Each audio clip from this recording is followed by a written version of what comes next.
nanti akan mendapatkan tadi yang sudah dijanjikan, harus ikhlas karena Allah, mengharapkan ridhonya Allah, mengharapkan pahala, bukan untuk pamer-pamer ya. Nih saya sedekah buat masjid, ditulis dari haji 1,5 juta, nanti diumumi ya, pas mau Jumat ini diumumi ya, dari haji saya misalkan ya, sedekah masjid 1,5 juta, awas loh kalau nggak diumumin. Berarti maksudnya dia sedekah untuk masjid buat apa? Biar didengar, biar orang lain muji-muji, oh hebat banget tuh haji itu tuh, sedekah 1,5 juta. Waduh, saya cuma 5.000 aja kadang susah. Yang penting ikhlas, meskipun banyak, yang penting ikhlas. Daripada sedikit tapi nggak ikhlas, ya enggak. Jadi itu tadi, yabtaghi bihi wajhallah. Kemudian masjid yang dibangun itu juga penggunaannya memang untuk ibadah ya. Bukan kayak yang sekarang yang kebanyakan ya, bangun masjid buat bisnis, bangun masjid buat untuk, kadang kan ada 2 lantai ya, lantai bawah, lantai atas. Lantai atas buat sholat, lantai bawah buat disewain. Kalau ada resepsi nikah, atau ada sunatan, atau ada apa, disewain. Ya mungkin kalau itu niatnya untuk kemaslahatan masjid, hasilnya untuk bisa menghidupi masjid, biar masjid tetap hidup ya, karena masjid kan butuh lain-lain, listriknya, airnya, mungkin kalau matok muadzin imam butuh bulanan. Kalau niatnya buat itu nggak apa-apa, silahkan ya. Tapi na'udzubillah, kalau buat resepsi pernikahan welcome, silahkan. Tapi kalau buat pengajian nggak boleh. Nah ini nih yang nanti akan mendapatkan ancaman. Atau sekarang juga banyak masjid megah banget, masya Allah ya, tapi digembok, orang mau sholat susah. Waduh, bukannya paling maghrib sama isya, habis isya udah ditutup, orang mau sholat susah. Lah ini nih sekarang kan banyak gitu ya. Lagi aksi kemarin pas 212 di Monas, kan orang kan datang dari rumah, ada yang dari subuh gitu kan, ada yang pengen ke kamar mandi, ada yang pengen sholat duha misalkan ya, bahkan sholat duhur. Masjid ini digembok, kan susah. Ini menyusahkan umat Islam. Ini bisa dikategorikan masjid yang dilaknat. Loh kok ada masjid dilaknat? Iya, zaman Rasulullah ada masjid yang distilahkan masjid diror. Apa itu masjid diror? Masjid diror adalah masjid yang bisa mendatangkan mudarat. Waktu itu Nabi bersama para sahabat sudah mendirikan Masjid Nabawi di Madinah. Kemudian kaum munafikun, jadi Nabi kan pertama kali hijrah ya, yang pertama kali dipikirkan oleh Nabi untuk segera diselesaikan adalah membangun masjid. Kenapa? Karena di situ adalah pusat kegiatan umat Islam. Jadi sholat di situ, ngatur siasat di situ, dakwah di situ, taklim di masjid, semuanya berpusat di masjid. Nah ini orang-orang munafik membangun masjid tandingan yang diistilahkan Rasulullah sebagai masjid diror, masjid yang bisa menimbulkan bahaya, madarat. Kenapa? Karena kan Nabi sudah membangun satu masjid untuk semua pusat kegiatan. Nah ini kalau ada masjid tandingan kan bisa pecah kekuatan umat Islam. Makanya masjid itu dirobohkan. Sama Rasulullah memerintahkan pada para sahabat untuk merobohkan masjid ini. Tuh Rasulullah kan gitu. Jadi, oh berarti Rasulullah radikal? Bukan. Kejam? Bukan. Masjid dirobohin. Dirobohin karena untuk maslahat yang lebih besar. Jadi Rasulullah rahmatan lil alamin, iya. Tapi ada pos-posnya, ada keadaan-keadaan tertentu yang mana yang harus dihadapi dengan lembut, mana juga yang harus dihadapi dengan tegas. Jadi bukan radikal tapi tegas. Rasulullah tegas dalam hal kemungkaran. Rasulullah tegas. Kalau sesuatu yang menyangkut kemaslahatan umat Islam, kemaslahatan umat Islam secara umum, Rasulullah itu tegas. Kalau ada sesuatu yang menyangkut, mengganggu kemaslahatan umat Islam, Rasulullah tegas dalam hal ini. Tapi kalau sesuatu yang mengganggu pribadi Rasulullah, di situ Rasulullah itu lemah lembut. Ya. Sudah banyak kisahnya, banyak sejarahnya. Jadi begitu. Sekali lagi, kita membangun masjid adalah hanya untuk mengharapkan ridha Allah Subhanahu wa ta'ala. Jadi meskipun seperti sangkar burung ya, nggak apa-apa. Atau lebih kecil lagi, yang penting kita niatkan ketika kita bersedekah, niatkan untuk mengharapkan ridha Allah Subhanahu wa ta'ala. Kiranya cukup sekian apa yang bisa saya sampaikan. InsyaAllah kita lanjutkan pada kesempatan berikutnya pada kunci-kunci surga yang lainnya. Ini masih ada 21 Bu, masih banyak ya. Jadi jangan khawatir kehabisan kunci, jangan ya. Jadi kuncinya dikaji di sini ya. Kalau duplikat di pinggir jalan nggak bisa ya. Jadi hanya bisa dikaji di majelis-majelis taklim ya. Mau apa? Mau mencari kunci surga. Di mana? Bukan di pinggir jalan tukang duplikat kunci, tapi di mana? Di majelis taklim, di taman-taman surga. Hadza minni wa walafu minkum. Wassalamualaikum warahmatullahi wabarakatuh. Rasulullah. Baik,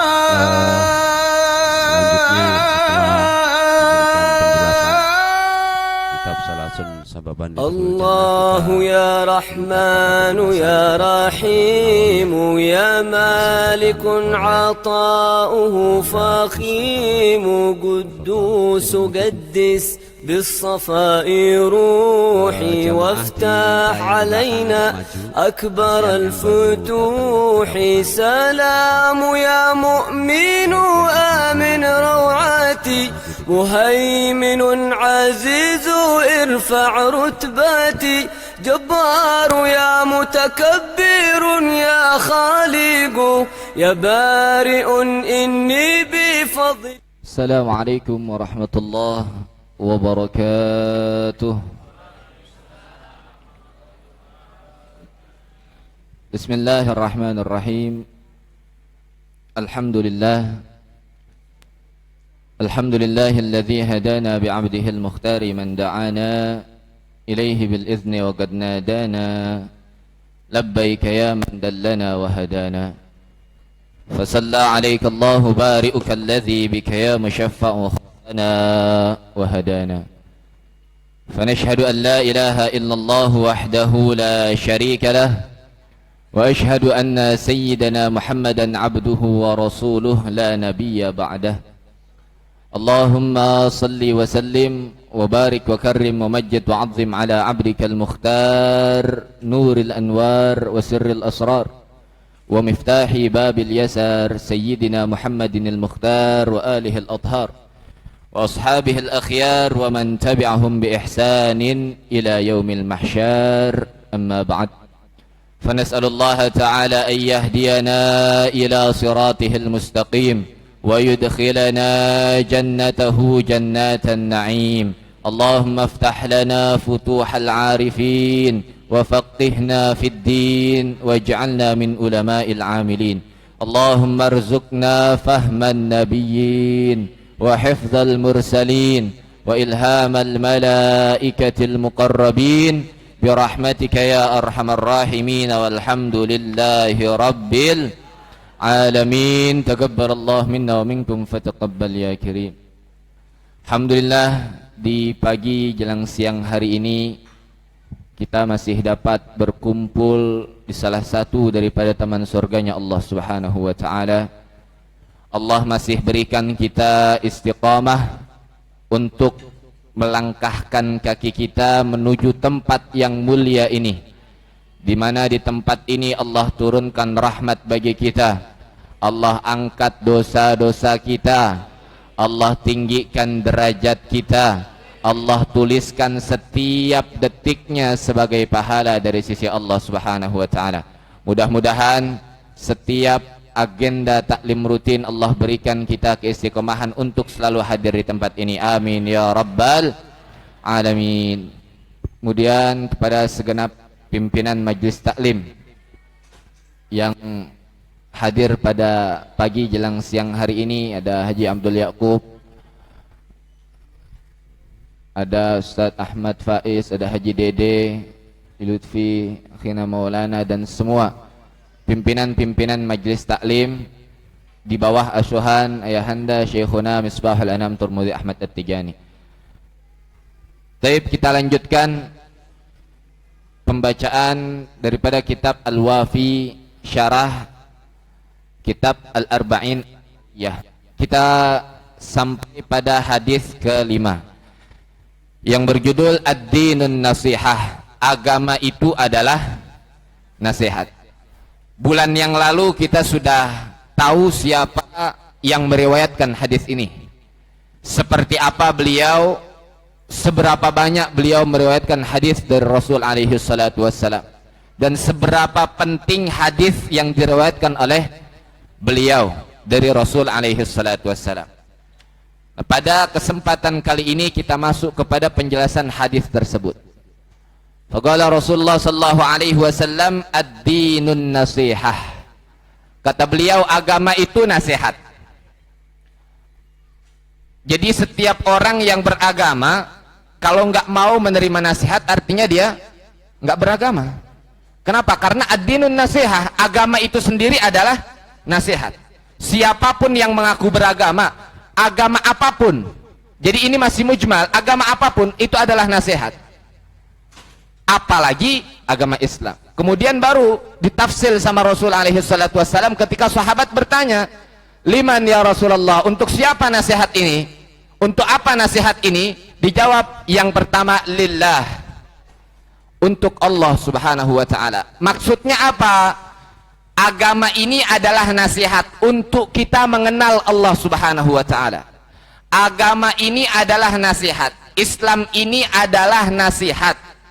Untuk apa? Untuk kita tahu siapa itu Allah subhanahu wa ta'ala. Untuk apa? Untuk kita tahu seperti apa sifatnya Allah subhanahu wa ta'ala. Untuk apa? Agar kita tahu Allah itu seperti apa.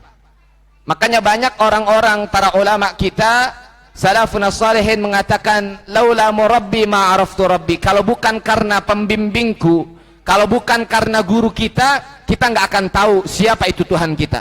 Bahkan kita nggak akan tahu bagaimana caranya kita dicintai oleh Allah subhanahu wa ta'ala. Kita tahu bagaimana caranya kita supaya bisa mendapatkan cinta dari Allah cuma karena guru yang mengajarkan kita. Dan sejauh mana kita menjadikan agama ini sebagai nasihat untuk kita tahu seperti apa itu Allah subhanahu wa ta'ala, apa sifatnya Allah subhanahu wa ta'ala, apa yang mustahil bagi Allah subhanahu wa ta'ala. Jadi menurut ahlu sunnah wal jamaah, inda madhabina, menurut keyakinan akidah kita, imanul muqallid sahih, wa in kana sahihan yakunu aziman idza taraka dalail. Jadi menurut ahlu sunnah wal jamaah, iman seorang muqallid, iman muqallid itu iman yang nyontek.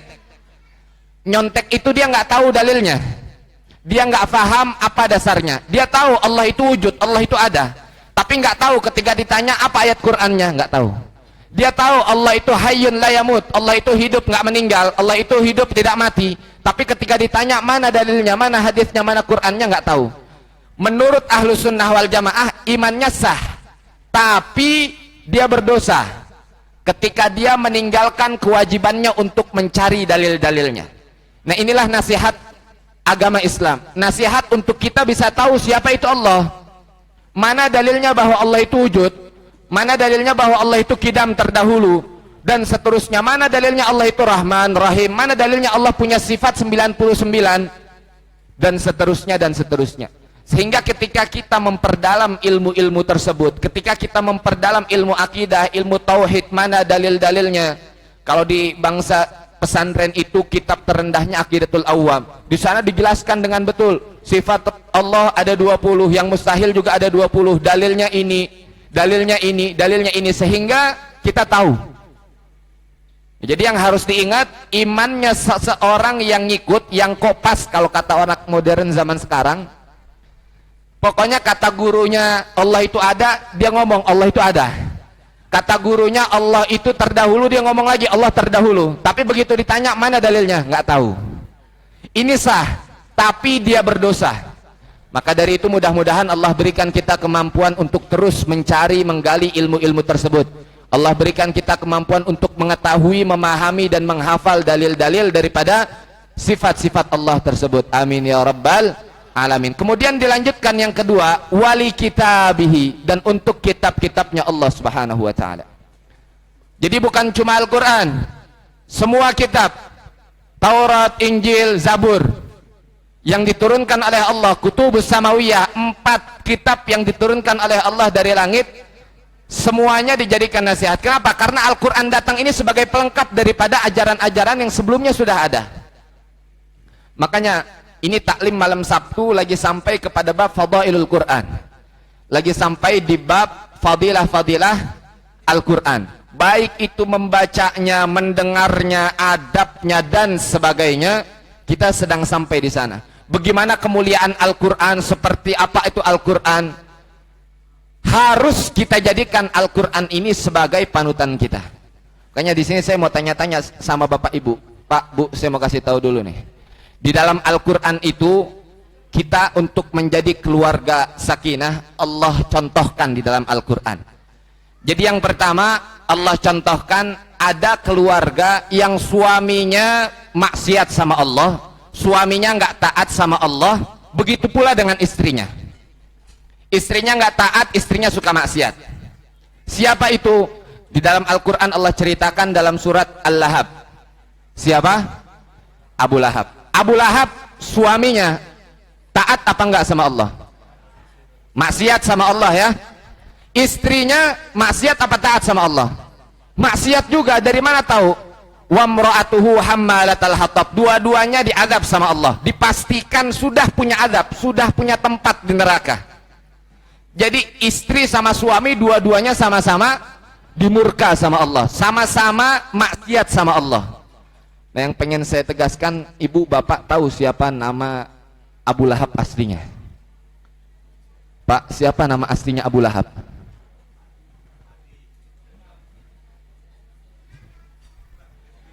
Siapa nama Abu Lahab? Bukan Abu Jahal. Abu Jahal, ya Amr. Ini Abu Lahab yang jelas-jelas dalam Al-Quran sudah ada nasnya. Tabbat yada abi lahabi wa tab. Udah dinas sama Allah. Siapa nama aslinya? Nama aslinya adalah Abdul Uzza. Jadi nama aslinya Abu Lahab itu Abdul Uzza. Siapa istrinya? Memang di dalam Al-Quran tidak disebutkan nama istrinya, tapi dalam kitab-kitab tafsir para ulama menyebutkan bahwa nama istrinya itu Arwah binti Harb, atau sering kita dengar, sering lebih masyhur di telinga kita itu dengan Ummu Jamil. Beliau, mereka dua-duanya sudah dipastikan adabnya oleh Allah. Jadi suami sama istri jelek. Ini contoh kehidupan daripada Al-Quran untuk menyambut kehidupan berkeluarga. Yang kedua, suaminya taat tapi istrinya maksiat. Lakinya taat, ahli ibadah, tapi istrinya maksiat, suka berbuat ingkar kepada Allah Subhanahu wa taala. Siapa itu? Itulah Nabi Nuh alaihi salam. Nabi Nuhnya taat, seorang nabi, tapi istrinya durhaka sama Allah. Istrinya nggak mau ikut sama Allah, bahkan anaknya juga nggak mau ikut sama Allah. Ini contoh yang kedua. Siapa istrinya Nabi Nuh alaihi salam? Pak, siapa Pak nama istrinya Nabi Nuh? Ibu, siapa istrinya Nabi Nuh? Nama istrinya Nabi Nuh adalah Wali'ah. Nama istrinya Nabi Nuh Wali'ah. Dia ini diazab sama Allah, dipastikan gak dapat rahmat, bahkan ketinggalan perahunya Nabi Nuh. Ketika disuruh naik gak mau, maka diazab sama Allah. Ini contoh keluarga yang kedua. Yang ketiga adalah suaminya diazab sama Allah. Suaminya ahli maksiat, tapi istrinya taat. Istrinya ibadah. Siapa? Fir'aun. Fir'aunnya nggak taat sama Allah, Fir'aunnya nggak beriman sama Allah, tapi istrinya taat meskipun nggak sampai ke tingkat beribadah. Siapa istrinya Fir'aun? Asia. Suaminya taat, istrinya enggak. Nah, yang terakhir yang paling baik, siapa itu? Suaminya taat, istrinya taat. Suaminya ahli ibadah, istrinya ahli ibadah. Suaminya dapat ridho dari Allah, istrinya juga dapat ridho dari Allah. Bahkan gak cuma suami istri, anak-anaknya menjadi dzurriatan salihah, menjadi dzurriatan muslihah. Anak-anaknya menjadi keturunan yang soleh dan muslih, baik buat dirinya sendiri dan baik juga buat orang lain. Siapa itu? Nabi Ibrahim alaihissalam. Nah, dari cerita 4 yang ini, bapak ibu jawab yang kompak. Mau kayak siapa? Bu, jawab yang kompak, Bu. Mau kayak siapa? Pak, ingetin ya. Mau kayak Nabi Ibrahim. Istrinya Nabi Ibrahim itu 2, Pak. Abis ini bapak-bapak nikah lagi semuanya. Katanya mau kayak keluarga Nabi Ibrahim, suami baik, istri baik, keturunan juga baik. Gimana caranya? Istrinya 2. Alhamdulillah. Iya. Siapa nama istrinya Nabi Ibrahim, Bu? Siti Hajar sama Siti Sarah. Istrinya 2. Jadi kalau mau punya keluarga yang sakinah, mawaddah, warahmah, istrinya berapa? Ini ngikut Al-Quran. Namanya jadikan Al-Quran sebagai pedoman dalam hidup kita. Habis ini ibu-ibu ngedumel semua, besok nggak mau dengerin Gusmo lagi. Bahkan anak-anaknya bukan cuma soleh, menjadi nabi-nabinya Allah, menjadi orang-orang pilihan. Kuncinya ngikut Nabi Ibrahim. Ini kalau kita mau ngikut kepada Al-Quran, tapi nggak semuanya kayak begitu kok. Iya. Nabi Muhammad SAW, Nabi Muhammadnya sebaik-baik makhluk. Istrinya baik nggak? Istrinya berapa? 9 ditinggal mati. Nggak semuanya kayak Nabi Ibrahim, ada yang lebih banyak, maksudnya begitu. Ya, ini nanti besok ibu-ibu kalau mau nikah sama bapak, anaknya dikasih tahu, nak, kamu kalau mau nikah sumpah dulu, suruh sumpah suaminya. Iya, calon suaminya suruh sumpah, saya nggak mau nikah. Habis diceramahin sama Gusmo, ini saya kasih kuncinya, Pak, mau kuncinya nggak apa-apa, sumpah aja udah, sumpah aja. Begitu disuruh sama perempuan, sumpah, iya saya sumpah atas nama Allah nggak akan nikah lebih dari 1. Besok kalau mau nikah tinggal puasa 3 hari. Kenapa? Kafaratul yamin, puasa 3 hari. Kafaratnya sumpah atas nama Allah, puasa 3 hari.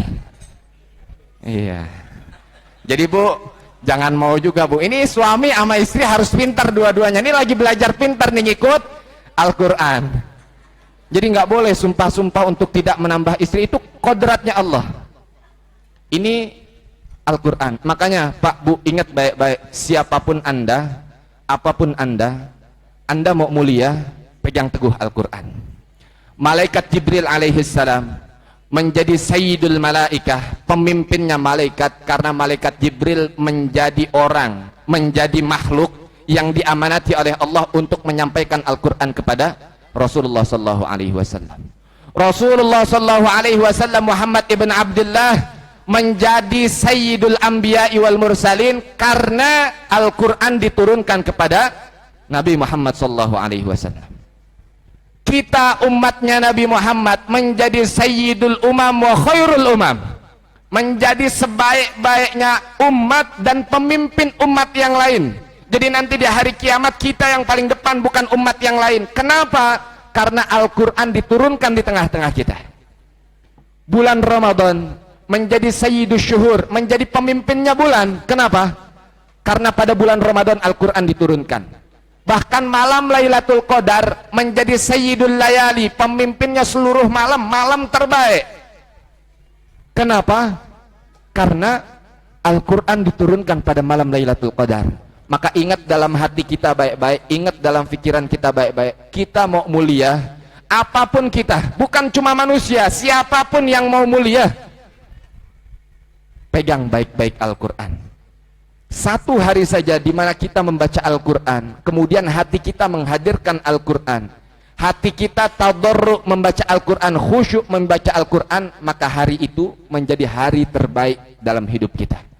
Di mana kita memegang teguh Al-Quran, maka pasti kita akan menjadi makhluk terbaik di sisi Allah. Kenapa? Karena Rasul yang mengatakan khairukum man ta'allama al-Quran wa 'allama. Sebaik-baik kalian bukan yang paling banyak hartanya, bukan yang paling banyak zikirnya, bukan yang paling sering hajinya, bukan yang paling tinggi jabatannya, bukan yang paling banyak duitnya, tapi sebaik-baik kita adalah man ta'allama al-Quran wa 'allama, yang belajar Al-Quran dan mengajarkan Al-Quran. Makanya ajarkan Al-Quran sedini mungkin kepada anak-anak kita. Dari mulai sebelum hamil, dari mulai mau buatnya, sudah kita ajarin Al-Quran. Gimana? Kitanya dulu sudah suka sama Al-Quran. Kalau kitanya sudah cinta sama Al-Quran, proses anak lagi hamil terus dibacakan Al-Quran, lahir terus dibacakan Al-Quran sampai besar, insya Allah anak-anak kita menjadi anak yang suka terhadap Al-Quran, anak yang cinta kepada Al-Quran. Mudah-mudahan Allah jadikan kita, keturunan-keturunan kita menjadi pecinta Al-Quran, menjadi generasi Qurani, menjadi anak-anak keturunan yang cinta membaca Al-Quran, yang Allah jadikan sebagai penjaga Al-Quran. Amin ya Rabbal Alamin. Yang terakhir, sebelum nanti ini panjang, yang ketiga adalah setelah Rasulullah SAW mengatakan lillah wali kitabihi, yang selanjutnya adalah wali rasulihi. Agama Islam ini adalah nasihat untuk siapa? Untuk mendekatkan kepada Rasul alaihi salatu wassalam. Kita ini Pak Bu hidup sama Rasul 1400 tahun jaraknya. Sangat bodoh kalau ada orang yang mengatakan maulid nggak penting. Bahkan sangat bodoh ketika ada orang yang mengatakan kenapa sahabat nggak melakukan maulid. Karena jelas kenapa mereka tidak memperingati maulid, karena Rasul ada di tengah-tengah mereka.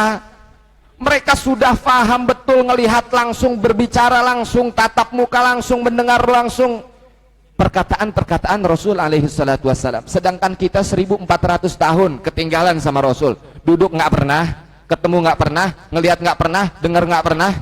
Maka kita perlu untuk mengkaji, membahas sejarah-sejarah seperti apa Rasulullah sallallahu alaihi wasallam. Di sana saking cintanya kepada Rasulullah sallallahu alaihi wasallam, ada Sayyidina Abdullah ibn Mas'ud radhiyallahu taala anhu, di mana beliau dulu Rasulullah pernah melakukan sholat di bawah pohon.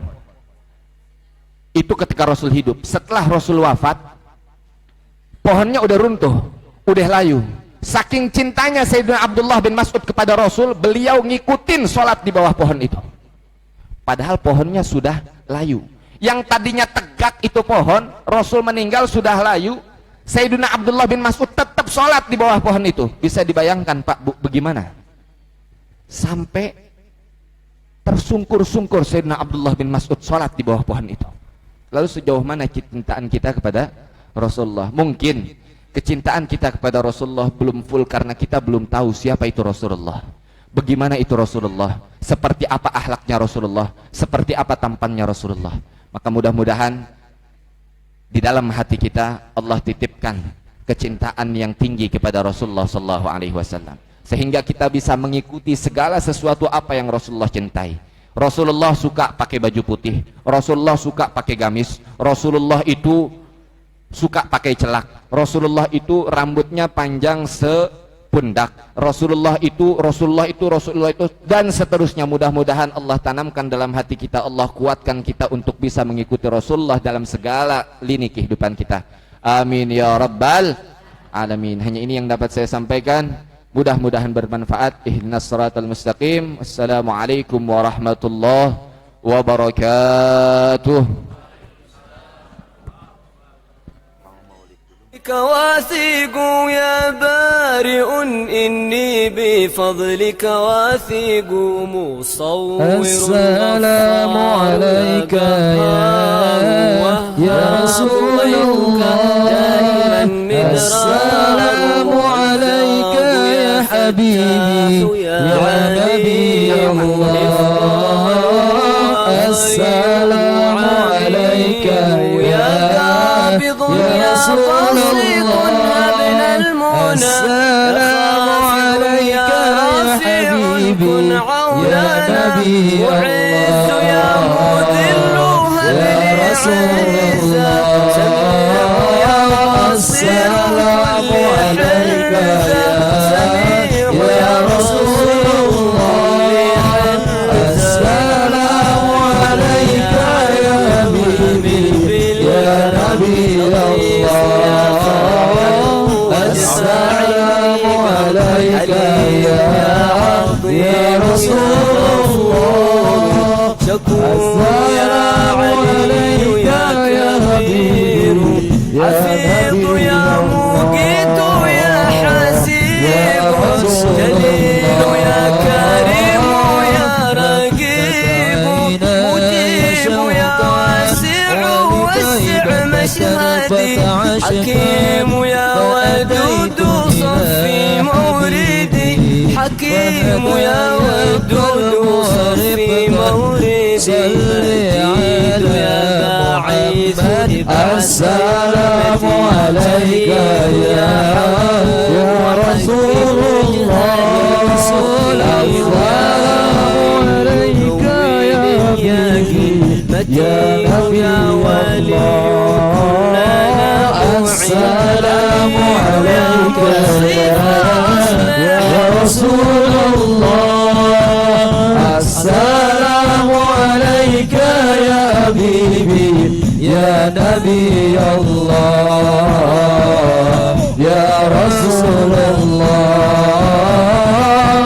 قلب بالحق تعلق وبغير تعلق يبكي يسأل خالقه فأتاه الوحي تأشرق اقرأ اقرأ يا محمد السلام عليك يا رسول الله السلام عليك يا حبيبي يا نبي الله السلام عليك يا رسول الله السلام عليك يا حبيبي يا نبي الله يا رسول الله يا طيبة جئت لصبا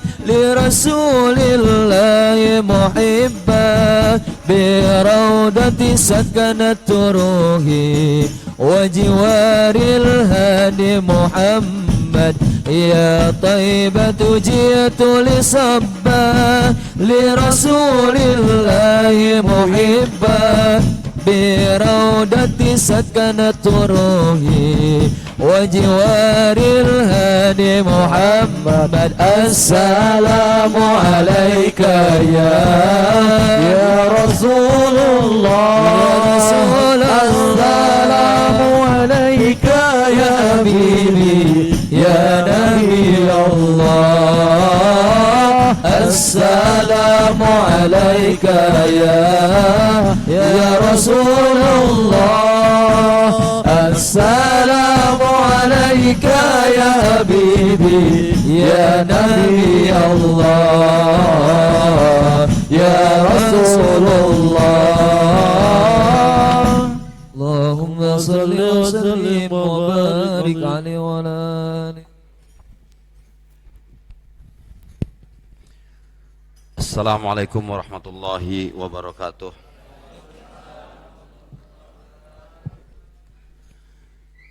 Bismillahirrahmanirrahim. Alhamdulillahilladzi arsala rasulahu bil huda wa dinil haq liyuzhirahu ala dini kullih wa kafa billahi syahida. Asyhadu an la ilaha illallah wahdahu la syarikalah wa asyhadu anna Muhammadan abduhu wa rasuluhu la nabiyya ba'dah. Allahumma salli ala sayyidina Muhammadin al-fatihi lima ughliqa wal khatimi lima sabaq nasiril haqqi bil haqq wal hadi ila siratikal mustaqim wa ala alihi haqqa qadrihi wa miqdarihil azim. Kepada segenap para pimpinan majelis taklim, baik majelis taklim Masjid Halimatus Sa'diyah Argo Pantes Cikokol, majelis taklim Masjid Risma Masjid Al-Inayah Cipedak, majelis taklim Al-Um, majelis taklim Al-Islah Jabat Saleh, majelis taklim Baitul Muttaqin Darul Muttaqin, masjid majelis taklim Baitur Rahman, Baitur Rahim ya, Rahman sama Rahim saudara inilah, dan majelis taklim gabungan Hidayatul Mubtadiin. Hadirin hadirat rahimakumullah, sudah banyak materi ilmu-ilmu yang telah disampaikan kepada kita. Mudah-mudahan di pagi hari Ahad pekan kedua ini menjadi hari yang terbaik bagi kita, menjadi hari yang penuh berkah bagi kita. Yang sedang sakit di antara kita mudah-mudahan Allah segera sembuhkan. Yang sedang ada problem masalah mudah-mudahan Allah segera berikan jalan keluar. Yang sedang ada kesempitan mudah-mudahan Allah lapangkan. Yang sedang dililit utang mudah-mudahan Allah segera lunasi. Ini aminnya agak kenceng nih. Ini memang wajahnya wajah banyak utang ini. Mukanya muka banyak utang ini kelihatan. Mudah-mudahan Allah segera lunasi. Amin. Ya, yang sedang meminta, menginginkan pasangan hidup, jodoh, mudah-mudahan Allah beri. Ini yang amin yang sudah punya lagi. Yang kenceng mau nambah.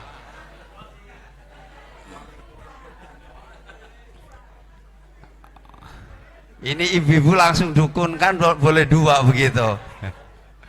Hadirin hadirat rahimakumullah, alhamdulillah wa syukurillah, saya pada pagi hari ini pertama menyampaikan terima kasih, apresiasi dan penghargaan kepada seluruh umat Islam di Indonesia dan termasuk yang bukan Islam yang ikut berpartisipasi telah mensukseskan acara reuni akbar alumni 212 yang sudah diganti menjadi mujahidah 212 oleh Habib Rizik.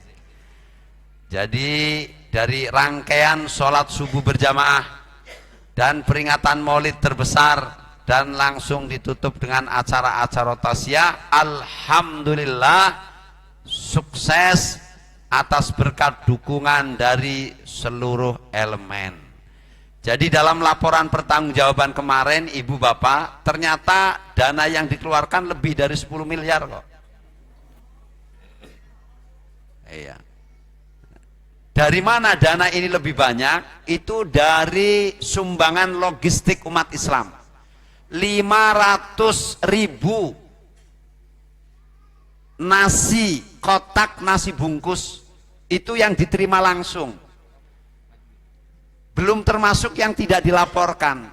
Kalau 500.000 nasi bungkus, nasi kotak, satu kotaknya katakanlah harganya berapa? Katakanlah pakai yang 15.000 dah. Tapi kalau kita lihat nggak sih, nggak 15, kayaknya sih 20. Iya, masa ada dagingnya, ada ini. 20.000. 20.000 kali 500.000 berapa? Udah 10 miliar tuh. Jadi ini bersyukur. Makanya ketika saya ditanya dananya dari mana, dari umat, katanya ada dari partai. Dari partai mana? Bahkan kemarin transparan, uang dari mana saja ada, sumbangan ada. Alhamdulillah, saya memberi apresiasi sama kawan-kawan panitia dari divisi yang jumlahnya 12 divisi, itu banyak yang uangnya dibalikin. Ternyata kosnya lebih kecil. Kenapa? Karena ada yang bantu. Dia butuh tenda yang mestinya tendanya harus nyewa 3, ternyata ada yang nyumbang 2. Ini uang balik. Dan alhamdulillah masih ada sisa uang itu sekitar 300 juta lebih. Persiapan hanya kurang lebih 21 hari. Berkat dukungan doa dari masyarakat, khususnya saya sampaikan terima kasih kepada para ikhwan jamaah di Al-Um yang saya minta ditopang, dikencengin dengan sholat fatihnya. Alhamdulillah tidak punya utang. Bahkan Ustadz Slamet Ma'arif sama Ustadz Bernard yang BPKB mobilnya digadekan untuk ngambil duit dulu, karena pada waktu itu belum ada uang. Akhirnya kemarin dibalikin duitnya, BPKB-nya bisa balik lagi. Jadi artinya panitia benar-benar kerja keras. Ini bukan karena kerja perorangan, tapi kelompok. Banyak orang-orang yang memberi apresiasi sama saya pribadi. Masya Allah, antum sukses memimpin panitia. Saya bilang bukan aneh, yang sukses itu kawan-kawan. Saya nggak mungkin bisa kerja tanpa dukungan kawan-kawan. Saya sudah sampaikan sama kawan-kawan, ayo kita jadi panitia ikhlas. Ikhlasun niyah. Kalau kita ikhlas, Allah akan bantu. Alhamdulillah. Bendahara Haji Usama Hisam mengatakan, saya baru pernah mengikuti dan terlibat langsung dari kepanitiaan yang orangnya ikhlas-ikhlas, laporan keuangannya detail. Tidak ada yang ditutup-tutupi. Dan saya sampaikan dengan sangat berat, saya mengatakan alhamdulillah, serupiah pun tidak dibantu sama uang GNPF. Jadi tanpa bantuan dari GNPF. Menurut informasi, saya pengurus GNPF, tapi saya sudah mengundurkan diri. Jadi saya mengatakan saya mengundurkan diri itu sudah kurang lebih 2-3 bulan yang lalu. Dan sampai sehari ini saya tidak tahu berapa jumlah uang GNPF. Tapi menurut informasi masih lebih dari 1 miliar. Ada yang nanya, Syekh, apa enggak minta sama GNPF? Sudah minta? Minta sumbangan? Kok enggak cair? Apa tidak memenuhi syarat? Syarat yang diminta saya kasih. Dia minta proposal resmi, kita kasih proposal resmi. Minta surat pengantar untuk minta sumbangan, kita kasih pengantar sumbangan. Bahkan ketua GNPF memberi syarat. Ya, syaratnya saya dikasih panggung untuk sambutan, kita kasih. Dikasih sambutan. Kita yang datang lihat kan dia sambutan. Tapi sampai acara selesai, serupiah pun kita tidak diberi bantuan. Alhamdulillah, Allah yang membantu. Jadi ini sengaja saya transparan, makanya dalam laporan transparan, silahkan cek keuangannya. Saya katakan kawan-kawan kita fair, berapa? Sisanya untuk apa? Untuk membantu mujahid yang tadi saya sampaikan dipenjarakan, dikriminalisasi. Termasuk untuk PA 212, Presidium Alumni 212 sama GIS itu nggak punya duit. Ini kan urusan umat, maka kita sampaikan ke sana. Keluar dari rapat kemarin, dari mulai jam 9 selesai kurang lebih menjelang asar, itu tuntas saya blong, saya sudah nggak punya tanggung jawab lagi karena sudah laporan dan uangnya sudah diserah terimakan. Saya bilang pokoknya hari ini harus tuntas, saya nggak mau tidur nggak nyenyak. Saya kalau mau tidur mikir hidup apa enggak besok, belum pertanggungjawaban. Ini uang umat ini. Bukan uang 1-2 orang. Kalau saya ngambil uangnya Haji Lutfi 1 juta sendiri, minta maafnya gampang. Tapi kalau sama umat, Kalau saya nyolong uangnya Ustadz Khotim 1 juta, tobatnya gampang. Ketemuin Ustadz Khotim, Ustadz saya nyolong uang 1 juta, tolong diikhlasin. Oh nggak bisa nyaur, minta tempo, saya mau jual kapling. Kalau punya kapling. Atau Ustadz Khotim ya sudah, saya tempo, utang saurin selesai. Tapi kalau satu umat, walaupun 1.000 rupiah, ini urusannya umat. Ini bahaya. Jadi alhamdulillah. Sampai saya katakan sama kawan-kawan, ini yang rapat awal itu nggak ngambil uang dari panitia. Jadi rekening uang panitia utuh. Karena rapat awal Haji Usama ngasih separoh, saya nyariin separoh. Rapat biaya. Itu. Untuk bolak-balik mondar mandir sampai itu bendahara bilang, saya kasihan bener sama antum. Jadwal ceramah dibatalin ngurusin panitia. Itu. Ini kita mesti harus istirahat, harus ini. Kadang-kadang saya pakai Grab, kadang-kadang pakai mobil sendiri, kadang-kadang kasihan kawan, ya sudah saya anterin sampai ke rumah. Saya bilang ini bukan persoalan kasihan, ini persoalan perjuangan. Itu. Makanya saya mohon maaf terutama kepada majelis taklim yang sampai hari ini saya kagak nongol-nongol juga. Iya, yang semalam mestinya di Al Inayah. Saya sebetulnya sudah kepengin, saya udah bagi-bagi, tapi itu begitu pulang itu saya udah mulai gemeter lagi, panas, dingin, pusing, gitu. Ya, karena memang porsir ya, kita tenaganya bukan tenaga robot dan bukan tenaga malaikat, gitu. Yang perlu istirahat. Jadi terima kasih, semua sudah selesai. Artinya ibu, bapak, saudara, panitia meminta maaf, terutama kepada peserta pada saat 212 itu yang dari luar Jakarta, dari luar Jakarta, dari luar pulau, ada yang dari Aceh, ada yang dari Kalimantan, ada yang dari Sulawesi.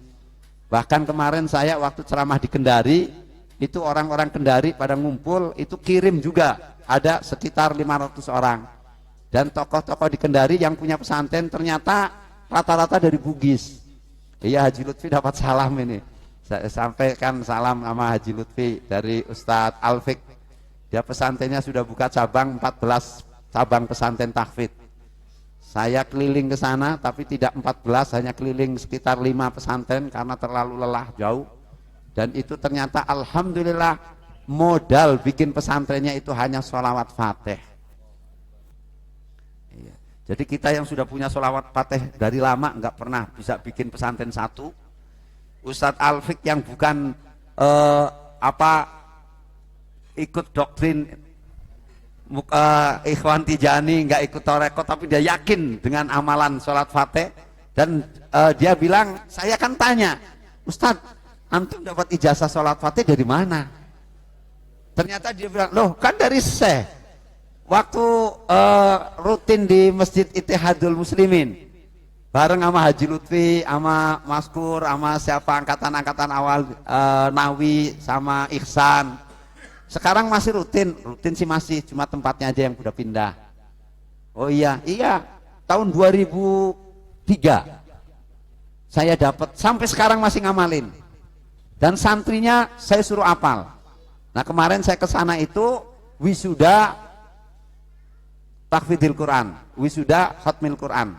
Ada yang apal 5 juz, ada yang apal 10 juz, ada yang apal 30 juz. Nah yang apal 30 juz, malam itu saya menyatakan memberi hadiah 1 umroh gratis untuk santri perempuannya. Saya ngumumin, alhamdulillah, bukan dari saya nelpon sama kawan, minta dong 1 umroh. Buat siapa? Ini santri apal Quran 30 juz. Ya udah, saya ini. Kalau saya bilang, kalau minta untuk orang lain saya enak, gampang. Tapi kalau minta buat sendiri kayaknya tabu dah, pantangan banget, udah. Iya, makanya ibu-ibu jangan nunggu saya minta, nggak bakalan minta saya. Ngerti aja sendiri.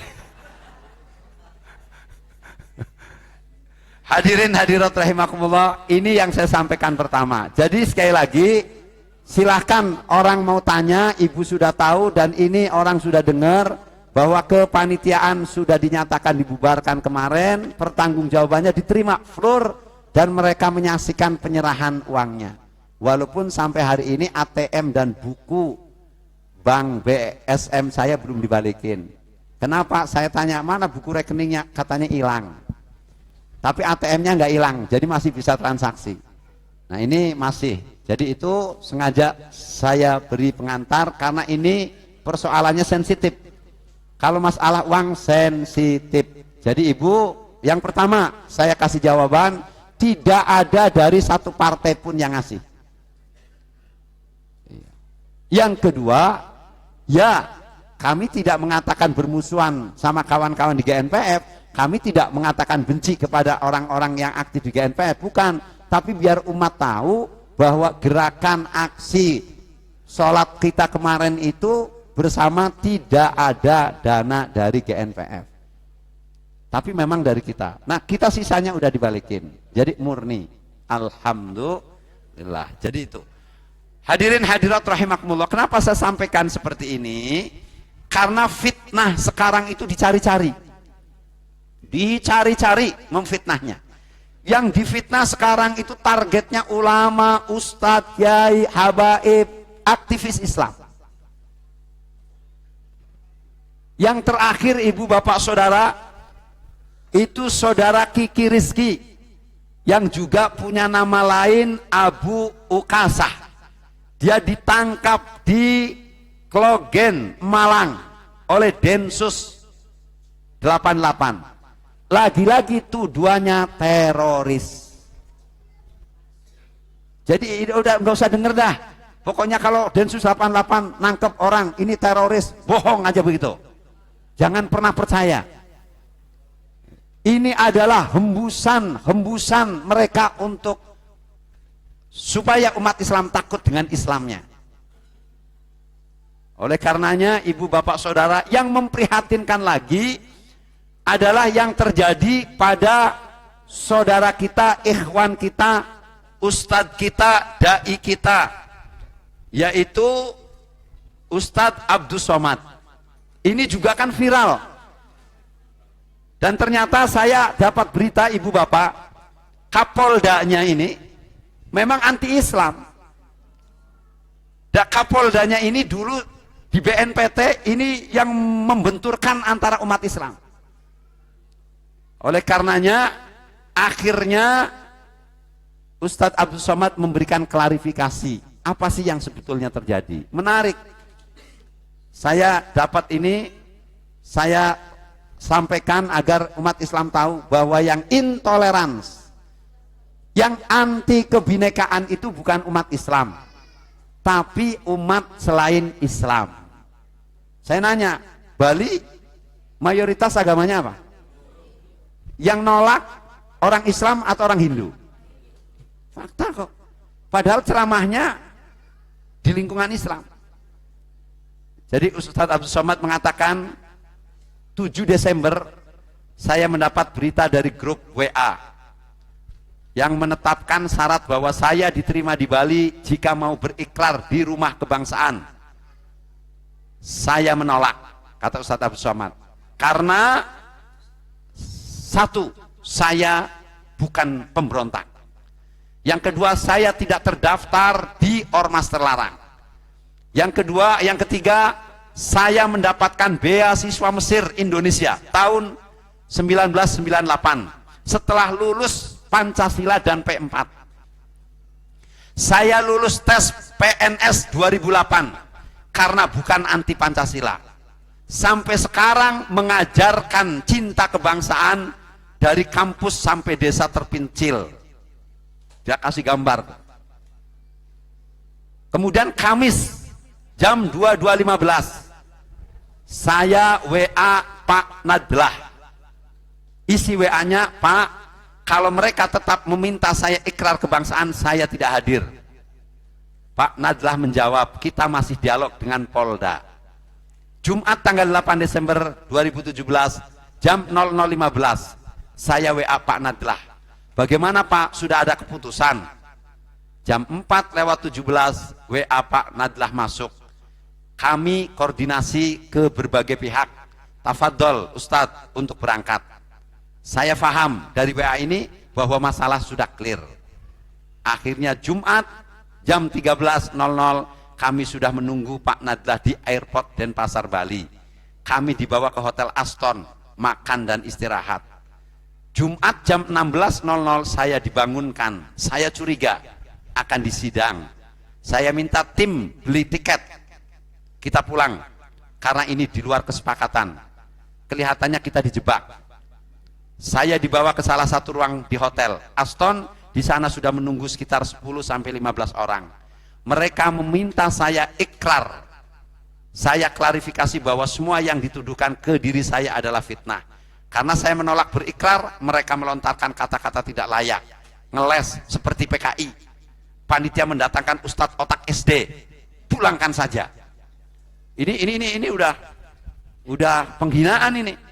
Jadi Ustadz, Kiai, Habaib, tokoh dihina ini udah mulai. Makanya saya di mana-mana sampaikan, tolong, hei umat Islam, buka mata, nyalinya jangan mati. Kalau ada orang menghina Islam, menghina habaib, kita dengar, jangan laporkan polisi, bunuh aja udah. Udah diselesaikan aja. Ini live streaming loh, ini kedengaran di mana-mana. Saya masih ingat waktu saya diundang ceramah di tempat Habib Idrus Jamalulail, lagi macet, ada yang naik sedan. Dia buka pintu, dia bilang, dasar Islam brengsek. Saya langsung keluar, karena saya keluar nguber sendirian. Laskar nggak tahu komposisinya, dia sudah lancar ngebut. Saya bilang, kalau saya ini saya gobrak, saya bunuh sekalian. Enggak, jangan ini. Ente kalau punya nyali, kalau nggak punya nyali udah ini ada di kamar zikir, sholawatan gitu, sampai mati di kamar nggak apa-apa. Enggak, umat Islam tunjukkan kita punya nyali. Dihina-hina terus begini, enggak boleh. Jadi sekali lagi, dimanapun kita dengar gitu. Makanya saya kemarin dengar itu Gus Muh kan gantiin saya ceramah karena saya terlalu lelah. Di jalan itu ada etnis dari Batak pakai mobil, dia buka kaca terus ngomong, apa katanya? Yang etnis Batak bilangnya, Islam lu kayak begini, monyet lu. Udah gitu diludahin. Akhirnya diuber sama Laskar, biar ditutup pintunya. Mobilnya di ini, cuma dipukulin mobilnya. Saya bilang, ngapain mobilnya pukulin? Pecahin kacanya, keluarin orangnya, bunuh. Masih bagus bukan saya yang berangkat ceramah tuh. Oh, kalau saya berangkat ceramah, saya bilang, Laskar, ambisit, kejar terus. Bola perlu saya ikut ngerjar. Pintunya tutupin semua, kan pakai kaca, getok aja pakai batu. Buka, keluarin, bunuh, tinggal pergi. Gitu. Kalau ketahuan polisi tangkap, ngomong, kenapa? Menghina Islam. Coba ibu bapak sendirian aja berani. Ente berdua, bertiga nggak berani, dia sendirian berani. Padahal Laskar juga banyak. Artinya dia sudah terang-terangan nantang, saudara. Selama ini umat Islam tidak pernah bikin gara-gara kok. Aksi kita yang damai difitnah, ada tunggangan inilah. Apaan? Murahan itu fitnah. Jangan percaya. Capek kalau kita ngurusin undang-undang. Capek kalau kita mengharapkan keadilan. Enggak. Di Indonesia memang pengadilan banyak, tapi keadilan sulit untuk ditemukan. Jadi ngapain kalau dilaporkan polisi akhirnya juga lepas? Iya, mendingan bunuh dulu, baru lapor. Ini berani apa enggak sih? Jadi ini kita udah mulai, umat Islam mesti harus punya nyali untuk bela agamanya, bela Allah, bela Rasulullah, bela ulama. Masa kalah sama Abu Janda? Abu Janda aja goblok, bisa pelang-pelang, bisa menghina. Bilang itu yang datang cuma puluhan ribu, itu Abu Janda udah picek matanya itu. Udah begitu diajak dalil sama Felix, mati KO udah. Yang kayak begini dipelihara sama ormas besar. Innalillahi wa inna ilaihi raji'un. Jumat jam 13. Tadi sudah sampai caci makian kan, pulangkan saja, dan lain-lain. Sekitar pukul 17, Ketua PWNU Bali yang dari awal mendampingi menangis, memikirkan apa yang akan terjadi kalau saya pulang. dari pihak Aston menyampaikan bahwa situasi tidak terkendali. Hotel tidak bertanggung jawab jika terjadi hal-hal yang tidak diinginkan. Karena hotel sudah dikepung. Seorang bapak polisi masuk menyampaikan menyampaikan ada jalan belakang hotel menuju mobil jika ingin meninggalkan hotel. Karena pintu depan tidak terkendali. Kapolres dan Dandim masuk meminta agar mempertimbangkan selamatkan umat di Masjid An-Nur. Ada 5.000-an jamaah yang siap datang ke Aston. Di Aston suasana panas dan mencekam. Artinya umat Islam 5.000-an itu sudah siap juga, siap perang. Gitu. Sekitar jam 18.00, bismillah, saya dan semua yang ada di kamar menuju ruang mediasi. Mediasi awal ini yang dimaksud. Pak Kapolres memberikan sambutan singkat. Gus Yadi membawa bendera, dicium semua yang ada di ruangan. Keluar ruangan menuju lobi hotel. Pengunjuk rasa bergemuruh. Pengawalan ketat, pengunjuk rasa tetap berteriak. Nyanyikan dari hati, jangan di mulut saja. Menyanyikan Indonesia Raya. Saat bersalaman mereka menarik dan mencengkram kuat. Setelah selesai kembali ke kamar. Jadi dia suruh nyanyi, nyium bendera. Apaan itu? Yang memerdekakan Indonesia itu umat Islam, Hindu, Buddha, Katolik, Kristen, Protestan, kagak ada urusannya dengan kemerdekaan. Mau buka sejarah? Buka dong. Kok jadi sekarang umat Islam ditekan-tekan anti, kok dianggap anti NKRI, suruh cium bendera. Hei, bukan cium bendera kalau cinta NKRI, jaga NKRI supaya nggak dijual ke luar negeri, betul? Ini pulau dijual, BUMN dijual, digadekan, teriak lagi cinta NKRI, cinta Indonesia. Bohong itu, dusta itu. Jadi jangan ajarkan cinta NKRI, jangan ajarkan Pancasila terhadap umat Islam. Pancasila lahir dari umat Islam. Pancasila, sekali lagi, Pancasila lahir dari ijtihad ulama dan negarawan yang cinta NKRI. Bendera merah putih dipertahankan oleh darah umat Islam. Ente cuma cium bilang cinta NKRI. Kalau cium mah anak bayi juga bisa. Ini mesti ditegaskan, saudara. Masih bagus umat Islam masih sabar kok. Coba kalau umat Islam nggak sabar, orang Islam di sana dikaya begituin, Ustadz Abdul Somad di Bali diperlakukan begitu, kita cari orang Hindu Buddha yang ada di Jakarta, bunuh-bunuhin, bisa nggak? Bisa nggak? Tapi kita nggak lakukan kok. Itu apa kalau bukan toleransi? Jadi ini jangan dibolak-balik dong. Kemudian selanjutnya setelah Isya menuju Masjid An-Nur untuk ceramah, kurang lebih 100 menit. Jamaah antusias. Kembali ke hotel, TV One minta live call. Jam 22. Saya sampaikan untuk menenangkan netizen yang heboh. Saya dalam keadaan aman, sudah tabligh akbar, sudah di hotel. Niatnya untuk menenangkan aja. Itu sosok ulama Ustadz dalam posisi begitu supaya umat tenang deh. Bisa nggak kalau Ustadz Abdul Somad pada saat live call ini mengatakan saya terancam, bantu kami serang orang kafir, bisa nggak? Tapi nggak lakukan kok. Jadi kurang apa sabarnya umat Islam? Karena ente terlalu sabar jadi diinjak-injak. Makanya sabarnya jangan keterlaluan. Semua yang keterlaluan nggak baik. Iya, terlalu cantik nggak bagus. Terlalu kaya jelek. Iya. Jangan yang ter-ter. Makanya kalau cari pasangan juga yang sedengan. Iya, kalau punya istri terlalu cantik makan hati. Punya suami terlalu ganteng nyesekin. Yang sedengan je. Lagian kalau punya pasangan istri itu terlalu cantik, itu juga mesti memikirkan pengeluaran. Kan budgetnya tinggi. Iya, facial seminggu 2 kali. Belum pedi-pedi.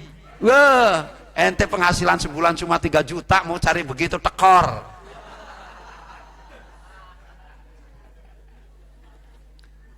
Nah iya, kalau bapak-bapak biar ganteng juga kosnya sedikit. Iya, iya. Ibu-ibu itu kos cuma sekepala doang, itu nggak cukup 5 juta. Lah ente dari kepala, dari rambut sampai ke ujung kaki paling juga 500.000. Iya. Begitu pakai sarung kagak pakai daleman, aman. Iya. Itu udah ngirit itu. Ibu-ibu itu mau pakai baju luar, itu dalamnya sudah tumpukan itu. Emang iya. Tas gak cukup satu, mesti disesuaikan. Kerudungnya warna ini, roknya warna ini, sepatunya warna ini, tasnya warnanya ini. Makanya kalau bersolek mau dandan mau keluar mau kondangan itu 5 jam setengah.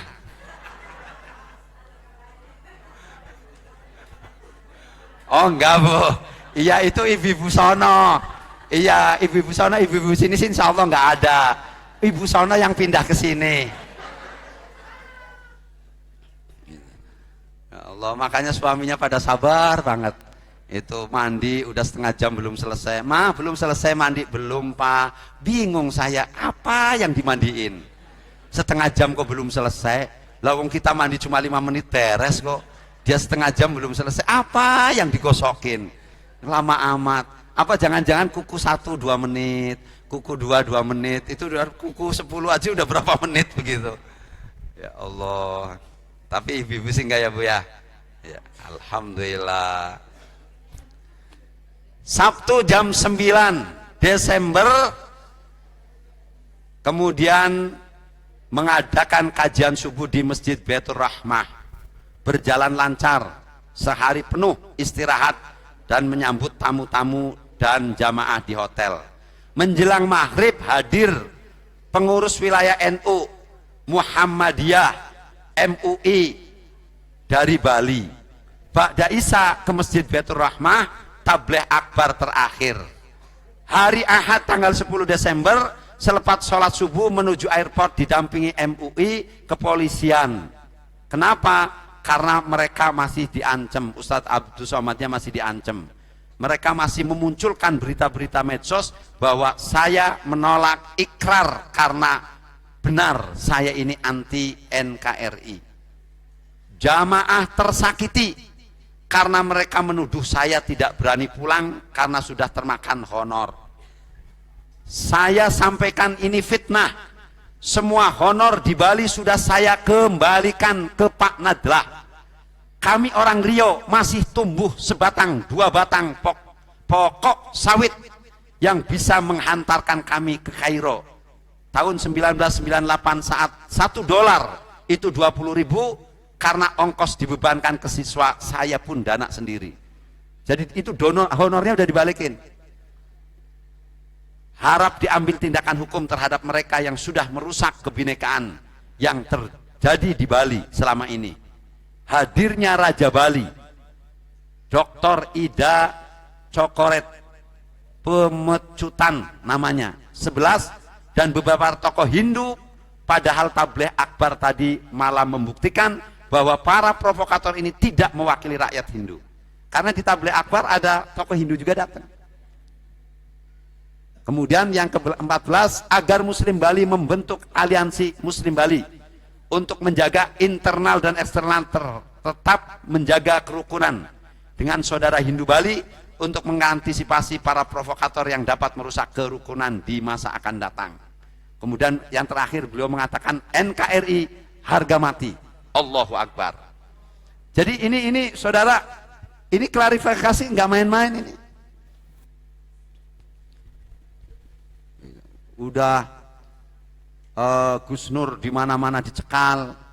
Kalau yang nyekal, ini pakai logika, kalau yang nyekal bukan Islam agak pantas juga ya. Tapi kemarin kan yang terjadi yang menyekal itu dari ormas Islam. Terus maunya apa? Ini tolong ibu bapak ngaji yang beres, camkan baik-baik. Tadi ad-dinun nasihah, agama itu nasihat. Nasihat agama itu nasihat. Nasihat itu adalah menyejukkan bagi orang yang butuh. Betul. Makanya saya sering sampaikan agama itu seperti spiritus. Tahu spiritus? Kalau diguyur, disiramkan ke kita punya badan, enak nggak? Adem nggak? Sejuk nggak? Itu kalau badan kita nggak punya luka. Tapi kalau disiram badan kita luka, sakit enggak? Apalagi yang punya borok. Teriak-teriak. Itu jugalah lambang kalau ada orang ngaji tidak niat ngobatin luka. Ustadznya nyinggung perasaan, sakit ini hati. Ustadznya nyinggung saya, sakit ini hati. Adinun nasiha, itu orang borokan. Jadi imannya terluka. Oleh karenanya kita ngaji niatnya untuk mengobati luka, untuk menyempurnakan iman Islam kita. Amin ya rabbal alamin. Hadirin hadirat rahimakumullah. Yang terakhir saya mau berpesan, saya mau berwasiat kepada seluruh yang hadir. Tolong, ini di bulan Desember ini banyak yang rawan. Rawan apa? Rawan perusak keimanan. Ingat ibu bapak saudara, nanti akan terjadi 3 in 1 sekaligus dalam satu malam. Kenapa? Sejarah mengatakan umat Nasrani, Kristen, Protestan, Katolik ini menggunakan lonceng untuk memanggil jamaahnya ketika beribadah. Betul. Orang Yahudi menggunakan trompet untuk memanggil jamaahnya ketika beribadah. Orang Majusi menggunakan api untuk memanggil jamaah ketika beribadah. Dan biasanya pada jam 00.00, jam 12 malam, tahun baru, sebagian umat Islam menggunakan ketiga-tiganya sekaligus dalam satu waktu. Hati-hati, trompet ditiup, lonceng berbunyi, kembang api menyala. Maka malam itu menjadi penganut 3 agama. Orang Islam yang ikut berarti pada saat itu dia telah mengalami murtad af'al, murtad riddah perbuatan terhadap 3 agama. Jadi Nasrani, jadi Yahudi dan Majusi. Malam itu trompet-trompet ditiup oleh bibir-bibir muslim. Sebagian tanda kemenangan bagi kaum kafir. Oleh karenanya ibu bapak saudara, mari waspada. Ingat, Rasulullah Shallallahu Alaihi Wasallam telah bersabda 14 abad yang lalu. Rasulullah sudah mengingatkan, wanti-wanti, ngasih warning. Apa kata Rasulullah SAW? La tatba'unna sanana man kana qablakum shibron bishibrin wa dhira'an bidhira'in hatta law dakhulu juhra dobba. Apa kata Rasulullah? Kemudian tabi'tumuhum. Kulna ya Rasulullah al yahudu wa nasara, qala faman. Dari Abu Sa'id Al-Khudri radhiyallahu an, ia berkata, Rasulullah sallallahu alaihi wasallam bersabda, sungguh kalian akan mengikuti jejak umat sebelum kalian. Sekali lagi Rasulullah mengatakan, sungguh kalian akan mengikuti jejak-jejak perbuatan umat-umat sebelum kalian. Sibron bisibrin, sejengkal demi sejengkal. Dhira'an bidhira'in, sehasta demi sehasta, semeter demi semeter. Lalu apa kata Rasulullah Sallallahu Alaihi Wasallam? Sehingga kalau mereka masuk ke dalam lubang biawak, niscaya kalian akan mengikutinya. Para sahabat kemudian bertanya kepada Rasulullah Sallallahu Alaihi Wasallam, ya Rasulullah, al Yahudu wan Nasara, wahai Rasulullah, apakah itu adalah mengikuti perbuatan Yahudi Nasrani? Rasulullah menjawab dengan singkat namun padat, faman, maka siapa lagi? Nah ini sudah mengalami. Orang-orang kita ngaku Islam, gaya hidupnya, gaya hidup mereka. Contohlah yang paling gampang, jangan dianggap sepele karena ini masalah akidah. Ibu bapak saudara, itu yang namanya restoran-restoran kelas middle up, itu di meja makannya sih udah dakwah Yahudi Nasrani. Saya mau tanya, ada nggak di restoran mewah, di meja makan disiapkan air cuci tangannya? Nggak ada. Di situ udah ada sendok garpu sama sendok biasa. Posisinya biasanya bagaimana? Biasanya melintang begitu. Salib, sebelum makan lihat salib. Begitu setelah makan disilangkan lagi. Itu akidah saudara. Ubah. Kalau ada tetap cuci tangan. Sunnah.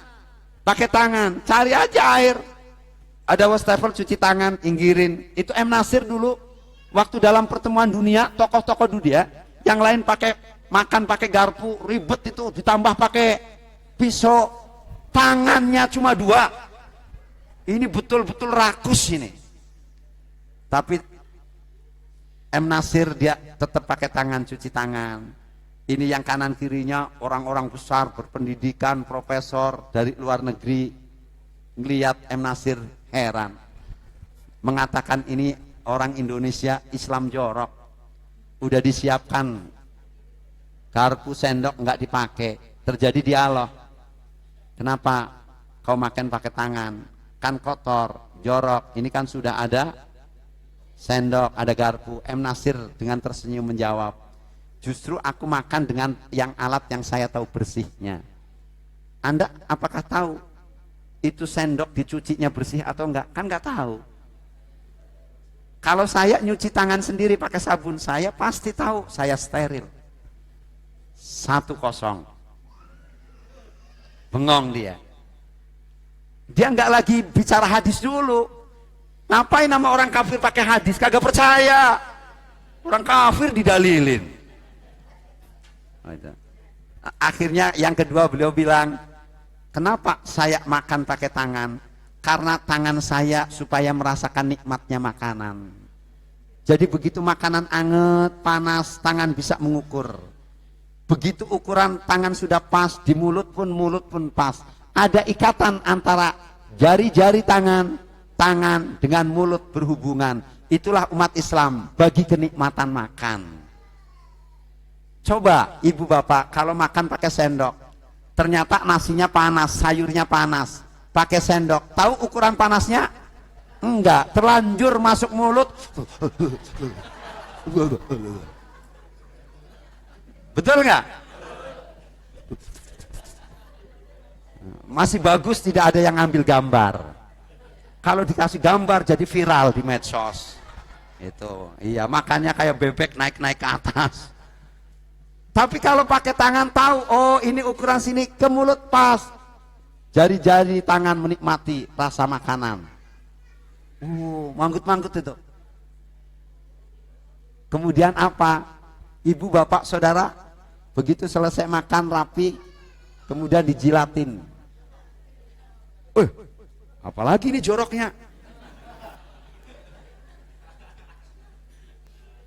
Kemudian dikasih tahu, oh ini kesehatan.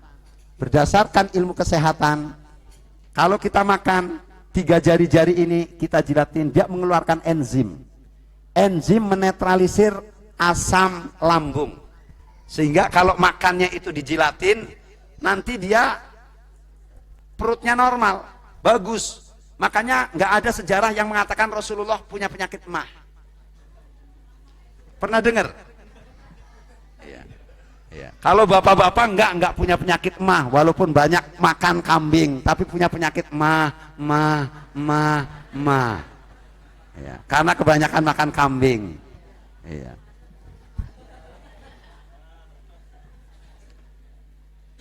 Akhirnya saudara yang diajak ngobrol sama M. Nasir, dia langsung, oh my God, Islam is the best. Oh Tuhan, Islam hebat, masuk Islam. Itu Begitu baru udah masuk Islam baru, kau tahu apa yang aku lakukan? Tidak, itulah ajaran Nabi Muhammad. Oh, hebat betul nabimu ya. No, emang enak ngomong sama orang yang begini daripada sama Abu Janda, sama orang liberal kagak nyambung. Ya, imannya sudah tergadaikan. Ini, makanya ngaji yang benar, insya Allah. Mudah-mudahan bermanfaat. Karena kita akan khatmil Quran dan doa khatmil Quran.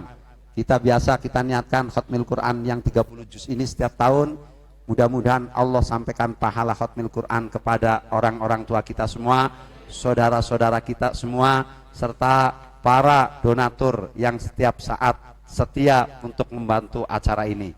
Jadi alhamdulillah, mudah-mudahan acara ini tetap diberikan keberkahan oleh Allah Subhanahu wa taala. Tidak usah nunggu pengumuman. Kalau ada pengumuman ralat sih boleh, tapi kalau nggak ada ralat, pokoknya Ahad pekan kedua, Ahad pekan kedua, hindari kata minggu. Ahad, hari Ahad pekan kedua, hindari kata minggu. Ini juga akidah.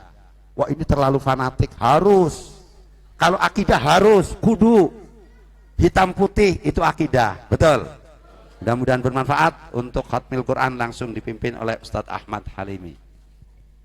Pakai ini.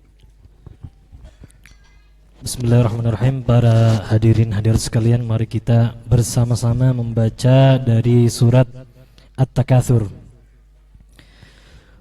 أعوذ بالله من الشيطان الرجيم بسم الله الرحمن الرحيم ألهاكم التكاثر حتى زرتم المقابر كلا سوف تعلمون ثم كلا سوف تعلمون كلا لو تعلمون علم اليقين لترون الجحيم ثم لترونها عين اليقين ثم لتسألن يومئذ عن النعيم لا إله إلا الله والله أكبر بسم الله الرحمن الرحيم والعصر إن الإنسان لفي خسر إلا الذين آمنوا وعملوا الصالحات وتواصوا بالحق وتواصوا بالصبر لا إله إلا الله والله أكبر بسم الله الرحمن الرحيم ويل لكل همزة لمزة الذي جمع مالا وعدده يحسب أن ماله أخلده كلا لينبذن في الحطمة وما أدراك ما الحطمة نار الله الموقدة التي تطلع على الأفئدة إنها عليهم مؤصدة في عمد ممددة لا إله إلا الله والله أكبر بسم الله الرحمن الرحيم ألم تر كيف فعل ربك بأصحاب الفيل ألم يجعل كيدهم في تضليل وأرسل عليهم طيرا أبابيل ترميهم بحجارة من سجيل فجعلهم كعصف مأكول لا إله إلا الله والله أكبر لإيلاف قريش إيلافهم رحلة الشتاء والصيف فليعبدوا رب هذا البيت الذي أطعمهم من جوع وآمنهم من خوف لا إله إلا الله والله أكبر بسم الله الرحمن الرحيم أرأيت الذي يكذب بالدين فذلك الذي يدع اليتيم ولا يحض على طعام المسكين فويل للمصلين الذين هم عن صلاتهم ساهون الذين هم يراءون ويمنعون الماعون لا إله إلا الله والله أكبر بسم الله الرحمن الرحيم إنا أعطيناك الكوثر فصل لربك وانحر إن شانئك هو الأبتر لا إله إلا الله والله أكبر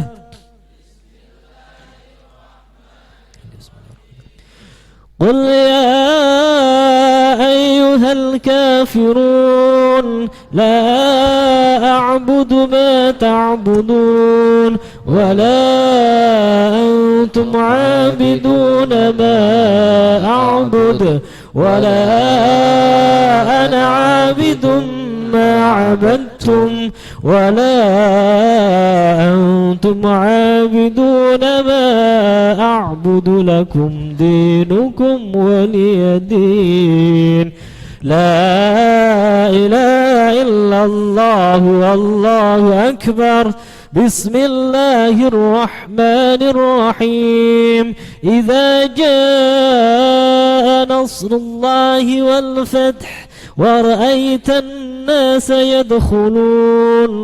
يدخلون في دين الله أفواجا فسبح بحمد ربك واستغفره إنه كان توابا لا إله إلا الله والله أكبر بسم الله الرحمن الرحيم تبت يدا أبي لهب وتب ما أغنى عنه ماله وما كسب سيصلى نارا ذات لهب وامرأته حمالة الحطب في جيدها حبل من مسد لا إله إلا الله والله أكبر بسم الله الرحمن الرحيم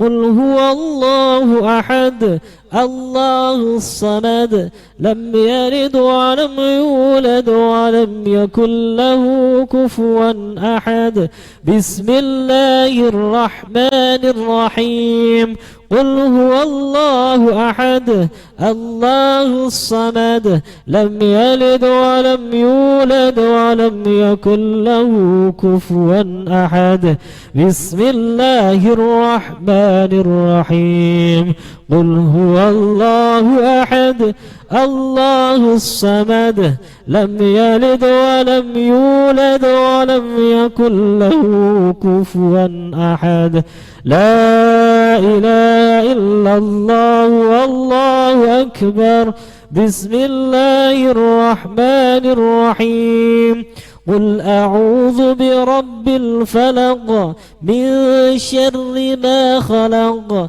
ومن شر غاسق إذا وقب ومن شر النفاثات في العقد ومن شر حاسد إذا حسد لا إله إلا الله والله أكبر قل أعوذ برب الناس ملك الناس إله الناس من شر الوسواس الخناس الذي يوسوس في صدور الناس الناس من الجنة والناس لا إله إلا الله والله أكبر بسم الله الرحمن الرحيم